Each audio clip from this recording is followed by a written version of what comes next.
Olá, queridos, a paz do Senhor Jesus, Senhor e Salvador Jesus Cristo. Estamos aqui para darmos início e também continuidade com os nossos subsídios da nossa EBD, Escola Bíblica Dominical. A você, meu amigo aqui de Presidente Vitácio região, você é o nosso convidado a estar presencialmente conosco em nossa Igreja Evangélica Assembleia de Deus, Ministério do Belém, na Rua Cuiabá 146, de frente da Caixa Econômica Federal. Todos os domingos, às 8h30 da manhã, você é o nosso convidado especial a estar participando conosco. E também na congregação, aonde nós estamos no bairro da Vila Esperança, também o mesmo horário, você é o nosso convidado a estar ali participando conosco. Você que mora aqui em Pitácio região, que deseja participar presencialmente conosco. Essas aulas virtuais não substituem as aulas presencial. É importante que você seja um aluno assíduo da nossa EBD e que também leia a revista. Nós temos um livro de apoio, leia o livro de apoio. Nós temos alguns outros subsídios, conteúdos, em canais de comunicações que traz porções, estudos sobre a nossa EBD, Escola Bíblica Dominical. E aqui eu estou apenas para dar uma ajuda, um reforço, junto com os nossos professores ou professoras da nossa Escola Bíblica Dominical. Então peço que você continue comigo e agora caminhando para o último trimestre do ano, que é o nosso 4º trimestre, que vamos ter uma lição muito abençoada diante do Senhor. Por quê? Porque nós vamos estar estudando sobre as promessas de Deus. Confie e viva as bênçãos do Senhor, porque fiel é o que prometeu. E já na capa da revista, você já percebe aí que está uma Bíblia como imagem e de fundo uma visão que você olha, você vê, parece impossível acontecer algumas coisas. Mas se percebe que a base, a fonte de todas as promessas para mostrar na capa que está na Bíblia Sagrada, que é o nosso mapa, que é a nossa bússola, que é o nosso GPS, é o nosso menu, É o nosso manual de convivência e manual também de sobrevivência. É a Bíblia Sagrada. E o nosso comentarista é o pastor Elinaldo Renovato, um grande teólogo. Elaborou já várias obras, vários livros, ciência cristã e vários livros que são muito importantes também, em especial o livro de apoio, que é muito importante para nossas aulas. Então vamos trabalhar este trimestre a nossa lição 1 já sobre as promessas de Deus. A lição 2, as promessas de Deus para Israel. Existem promessas que são somente para Israel, tá bom? É bom nós entendermos isso. 3, a lição vai falar sobre as promessas de Deus para a igreja. Aí, sobrou para nós também. Tem promessa para a igreja também. Lição 4, promessa e obediência. Eu acho que desobediente não tem como vivenciar essas promessas. Lógico que isso vai ser trabalhado nas lições, tá bom? Não é pelo meu mérito pessoal, não é por os meus rituais, não é bem isso. Se for uma promessa condicionada, aí sim. Existem promessas que são incondicionais, vamos trabalhar nessa lição. E aí tem promessa de salvação, que é vamos dizer, uma das maiores promessas, tirando a promessa da vinda do Senhor Jesus, a salvação. Promessa, lição 6, promessa de cura divina. Lição 7, a promessa de um coração novo. A lição 8, a promessa de paz. A lição 9, promessa para os pais e filhos. Tem para todo mundo, vai ter uma fatia do bolo, queridos. A lição 10, a promessa da proteção divina. A lição 11, a promessa da provisão divina. A lição 12, promessa de vida abundante. O que é? Tem gente que tem vida, mas não tem vida abundante, querido. que é você viver a vida abundante? Você vive uma vida plena. É a satisfação plena em tudo. Por isso que Jesus prometeu vida e vida com abundância. É aí que eu preciso entender. E aí, a lição 13, as promessas de Deus são infalíveis. Isso significa o quê? Que elas não falham. Existe até um jargão, vamos dizer assim, que diz que quem tem promessa de Deus não morre. Outros até, quem tem promessa não morre na véspera. Exatamente isso. O Senhor Deus, quando Ele promete, Ele cumpre. Só que existem promessas que são condicionadas ao homem. Quem tem promessa de Deus não morre? Pois bem, Deus matou uma geração inteira no deserto que tinha promessa e morreu. Por causa da sua desobediência só, se salvou Josué e Caleb. E porque perseverou e teve fé. Mas a outra geração que entrou se corrompeu. Deus expulsou de Jerusalém, através de alertar com os profetas, ficou 70 anos em cativeiro. E Israel viveu vários cativeiros.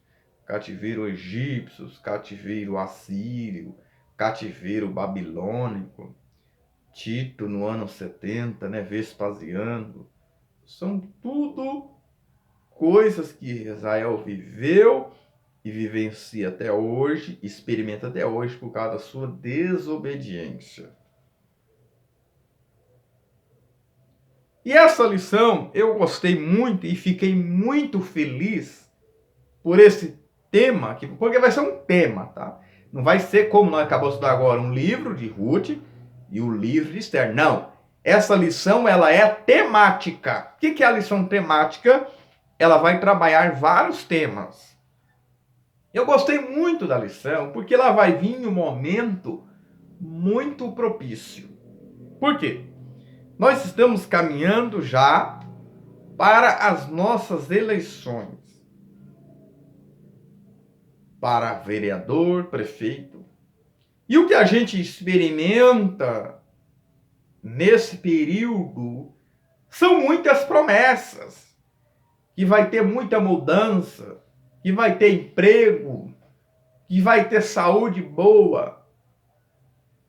Você não vai precisar sair da cidade. Você vai ter tudo aqui.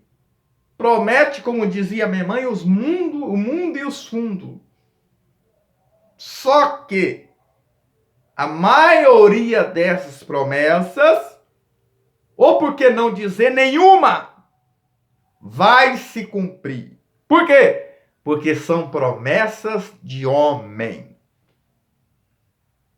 São promessas humanas. Ou por interesses pessoais. Só que Deus não, querido. Se Ele prometeu algo para a minha sua vida, pode ter certeza que Ele vai cumprir. Ele vai cumprir. Quando nós olhamos para o tópico 1, que nós já vamos entrar em nossa aula, professor, analise comigo. Um convite de Deus. Um convite e uma promessa. Veja, queridos, que a leitura em classe, Isaías 55, Deus está fazendo um convite. Ele se introduz no capítulo 55 de Isaías. Ele introduz dizendo: ó vós todos que têm sede, vinde às águas. É o que está em Isaías 55. Vinde, comprai sem dinheiro, sem preço, vinho e leite. E o versículo 6, Deus disse assim: buscai ao Senhor, usando o profeta, enquanto se pode achar. invocai-o enquanto está perto. Então, queridos, Deus, ele lança o convite, ele não te obriga, mas ele lança o convite.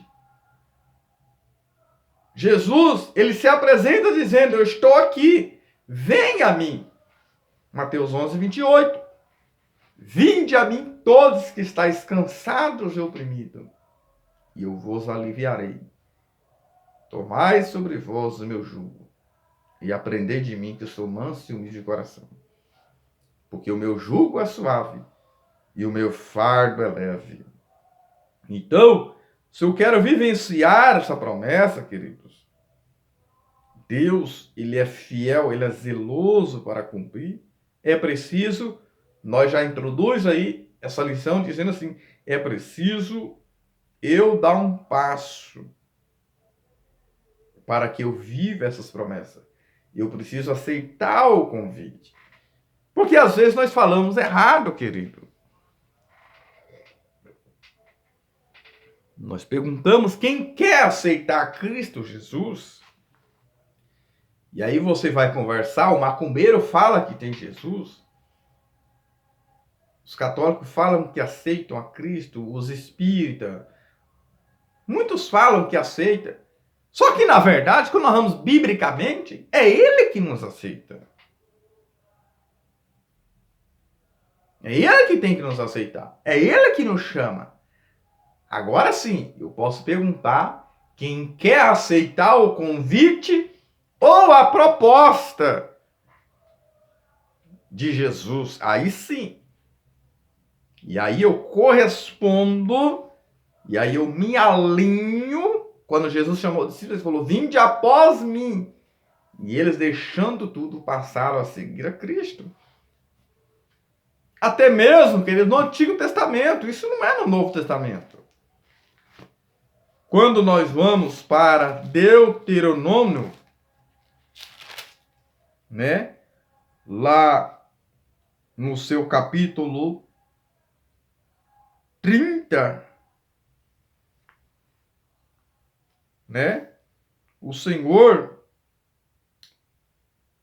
ele vai ensinar na sua palavra, versículo 15.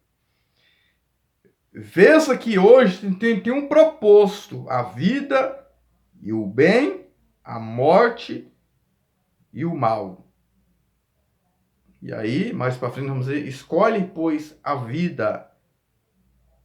O versículo 19. Os céus e a terra que hoje, por testemunha, tenho por testemunho contra ti. Que te tem um proposto, a vida e a morte, a bênção e a maldição. Escolhe, pois, a vida para que viva tu e a tua semente, ou seja, a tua família.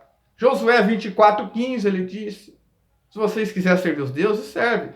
Porém, eu e minha casa serviremos ao Senhor. Veja, eu preciso aceitar esse convite. João 15:6. Não escolhesse vós a mim. Não foi eu que aceitei a Cristo, eu aceitei o convite de Cristo.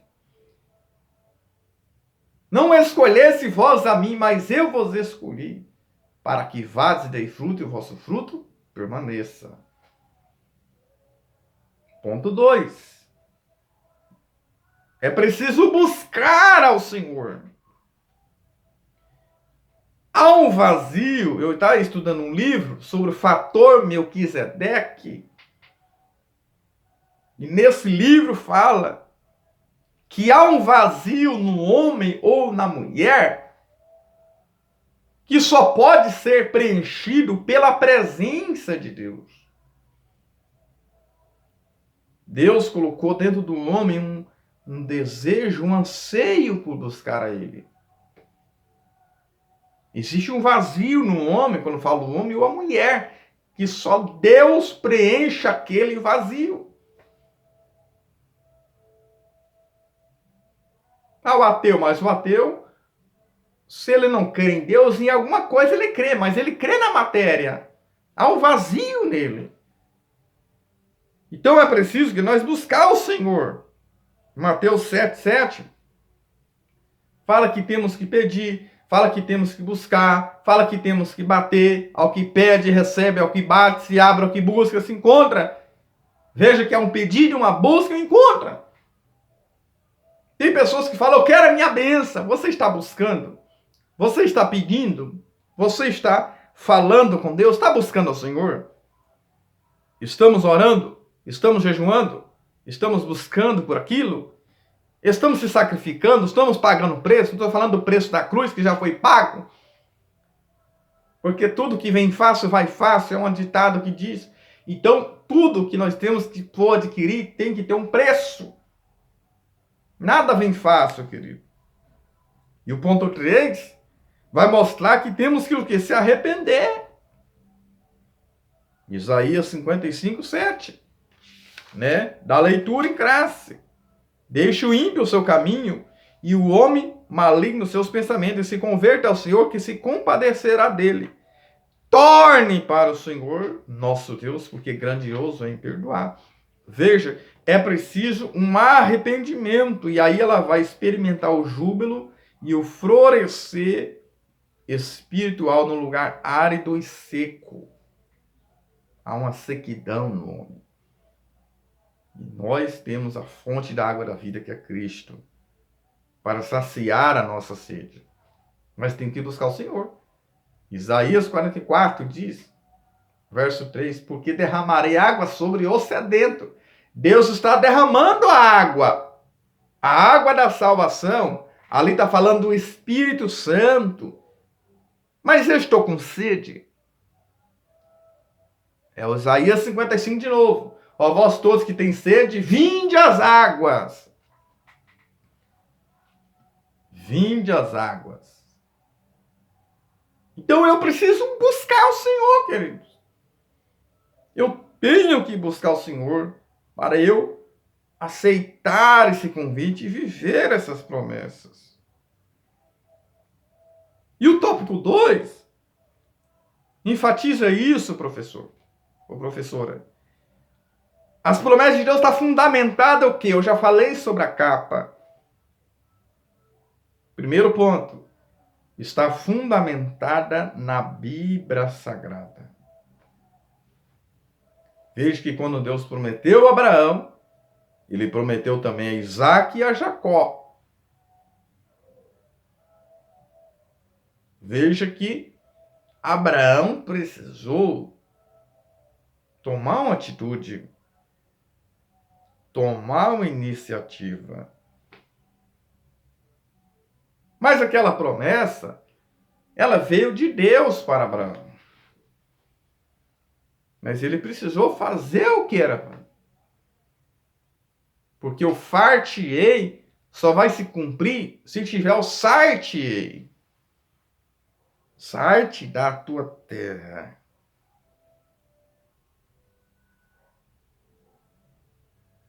Né? Então veja, existe outra promessa que está na Bíblia, que é para mim e você. O comentarista diz que existe na Bíblia 31.000 promessas, querido. E a maior promessa é da vinda do Senhor Jesus. Então tudo está na Bíblia, então tem que cumprir a palavra. Porque se eu não cumprir a palavra, ela vai se cumprir em mim. Por exemplo, quem não quer ir para o céu, vai para o inferno. A Bíblia vai se cumprir nele. Então quem não cumpre a Bíblia vai se cumprir nele. Deus, ele é um eterno presente. Ele conhece o futuro de cada um, mas ele deixou o livre-arbítrio para o homem ou a mulher. Veja que essas promessas, a maior parte das promessas de Deus, é isso que eu preciso entender, que foi dita no Antigo Testamento, quase todas praticamente já se cumpriram. E se quase todas já se cumpriram, não é essas que falta que não vai cumprir, que uma delas é a volta do Senhor Jesus. O arrebatamento da igreja é uma promessa. Veja que Jesus prometeu o Espírito Santo no Antigo Testamento, lá em Joel 2, se cumpriu em Atos 2. Veja, se cumpriu. E Pedro pregou o sermão de Joel.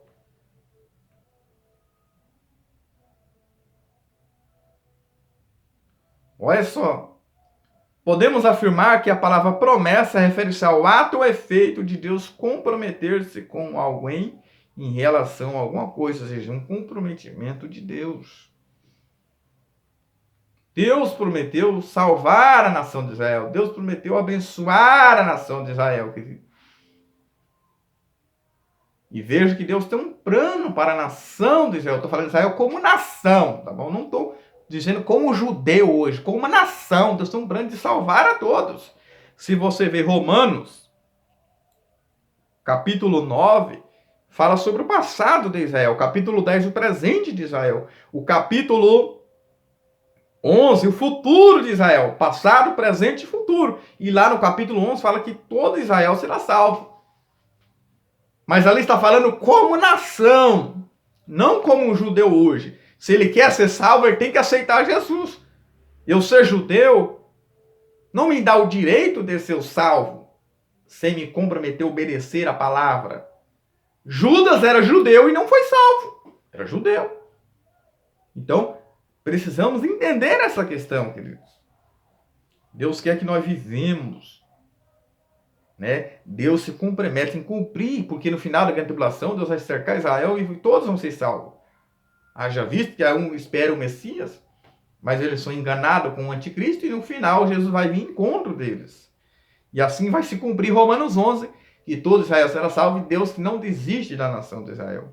Então temos que orar e abençoar a nação de Israel, que é uma promessa para esse povo, até mesmo de prosperidade. Ponto 2. Deus é infalível. Ou seja, o que significa, professor, enfatize isso. O que significa que Deus é infalível? Eu estou falando para aluno também aqui. Significa que ele não falha. Nenhuma das suas promessas falha. É isso. Né? Deus, ele tem todo o poder. O homem tem um poder limitado. E Deus, ele não falha e não muda, como diz Apocalipse. Malaquias 3,6. Eu, Senhor, não mudo. Por isso, Israel, vocês não são consumidos. Veja que Israel sofreu algumas coisas. E ainda está sofrendo, porque se for na mesquita hoje, é dominada pelos muçulmanos por causa das desobediências. Mas Deus não desistiu da nação de Israel. Há uma promessa para eles. Isaías 43:13. Ainda antes que houvesse dia, eu sou, e ninguém há que possa fazer escapar das minhas mãos. Operando eu, quem impedirá? Ponto de interrogação. Quem pode impedir o mover de Deus, o poder de Deus, querido? Os homens têm um poder, o Papa tem um poder, mas Deus tem todo o poder. O homem não tem os atributos de Deus incomunicáveis. Onipresença, onisciência, onipotência, presciência. Mas Deus tem esses atributos. Ele sabe tudo, ele conhece tudo. Ele não falha, e ele não erra, e ele não muda. Deus já sabe o futuro como se fosse agora.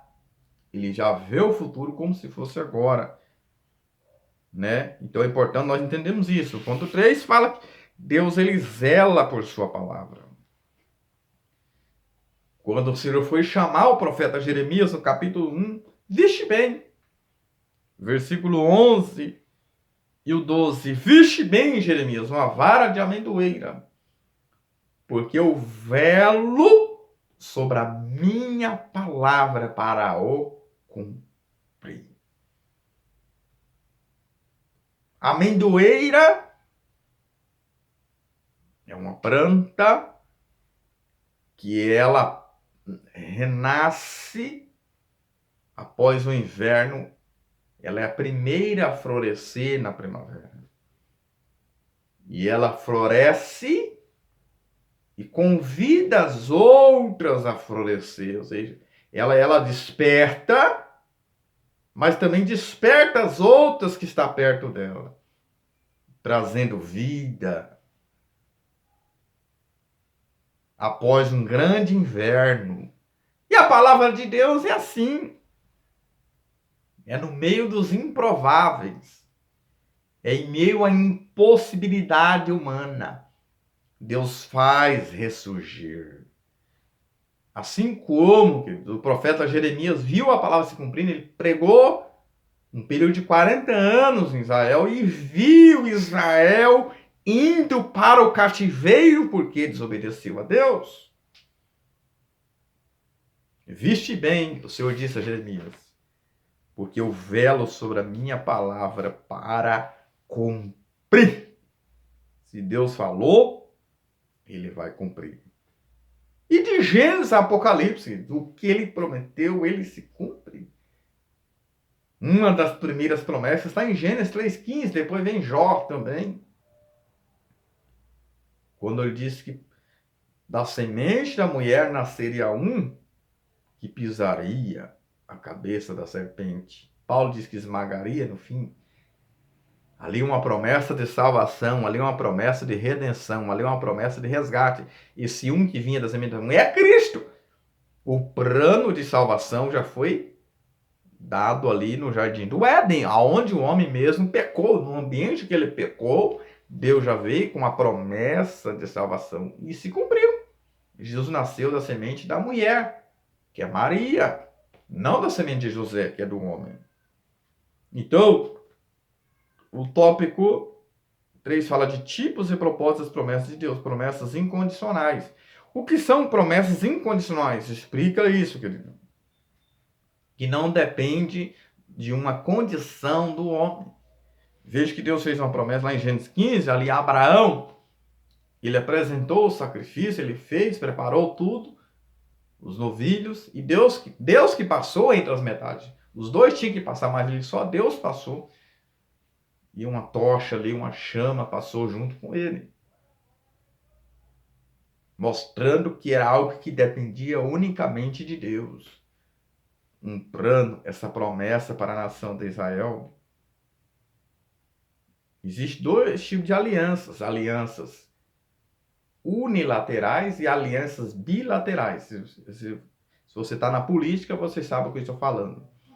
Alianças unilaterais significa o quê? Que uma única pessoa, depende de uma única pessoa. Alianças bilaterais dependem de duas pessoas. A promessa incondicional significa que não depende do homem. Quer ver só? Para se cumprir, para se realizar. Eu vou dar um exemplo na Bíblia. Mateus capítulo 5, olha só. Mateus capítulo 5 e o versículo 45, olha o que diz.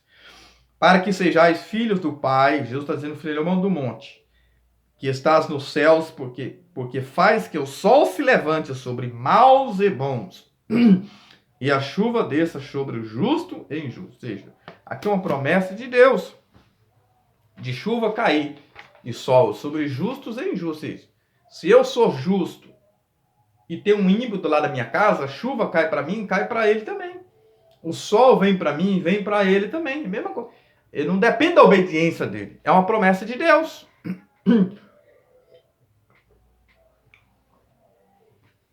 Ou seja, é uma promessa incondicional. Né? Ainda muitas promessas que não se cumpriram, que vai se cumprir, que é a vinda do Senhor Jesus e a transformação dos vivos, que é o arrebatamento da igreja e a transformação dos vivos. A ressurreição dos mortos e a transformação dos vivos, até o presente momento. 1 Tessalonicenses 4, 13 a 17. É uma das promessas que ainda não se cumpriu. E veja, e muitas outras são incondicionais. Mas essa do arrebatamento, há uma condição para isso. Deus prometeu que Jesus nasceria em Belém, se cumpriu. Em Belém da Judéia, que se ele nascer de uma virgem, se cumpriu. Nasceria na manjedoura, se cumpriu, porque Deus prometeu e cumpre. Agora tem promessas que são condicionais. Agora essa sim depende de uma atitude humana, de uma ação humana.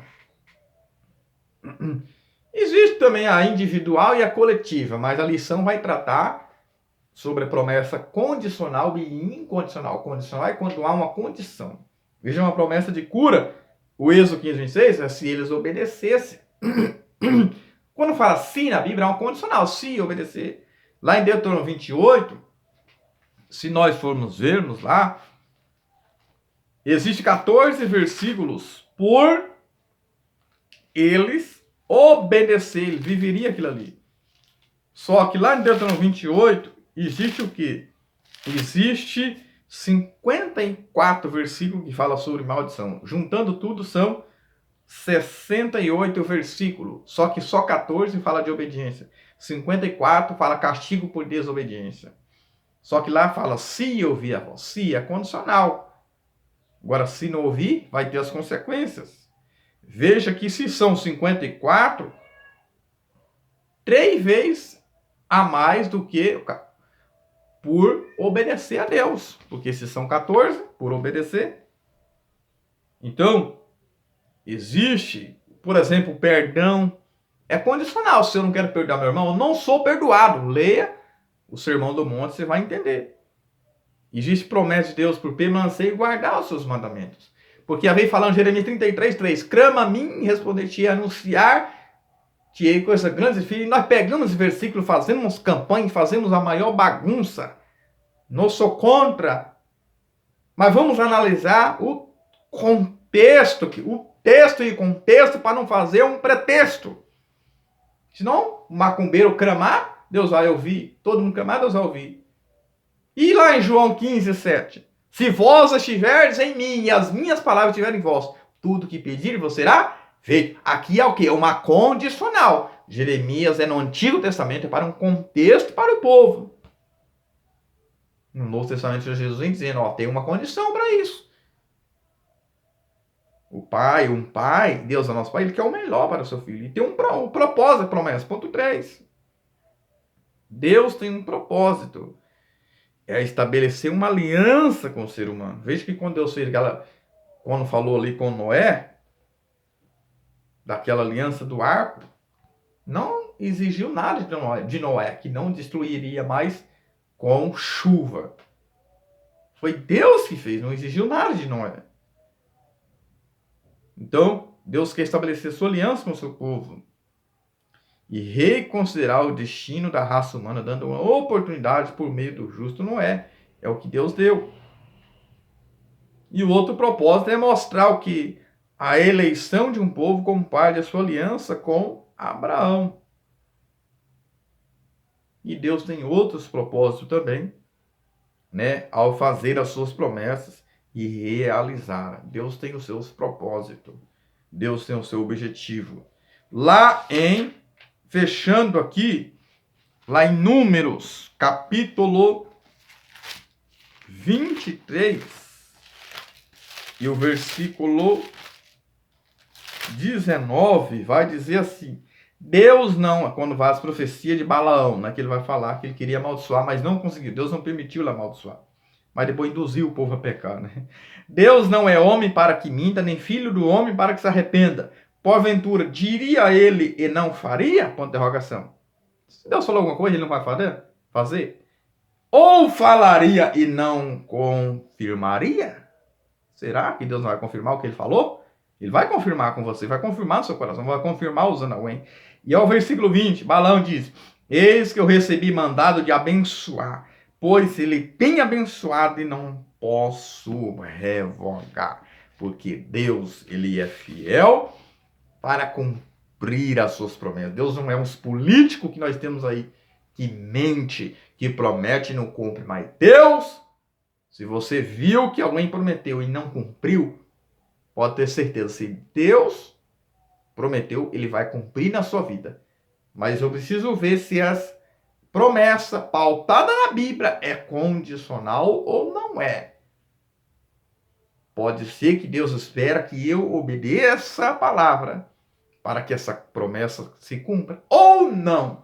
Se é uma promessa unicamente de Deus, ela vai se cumprir cabalmente sobre a minha e a sua vida. Então, apenas nessa introdução, aprendemos sobre as promessas de Deus. E eu preciso de 1000 inscritos. Se inscreva aí no nosso canal, nos ajude, compartilhe, Vamos divulgar ao máximo para que o maior número de pessoas venha a ser alcançado pela palavra do Senhor. Amém.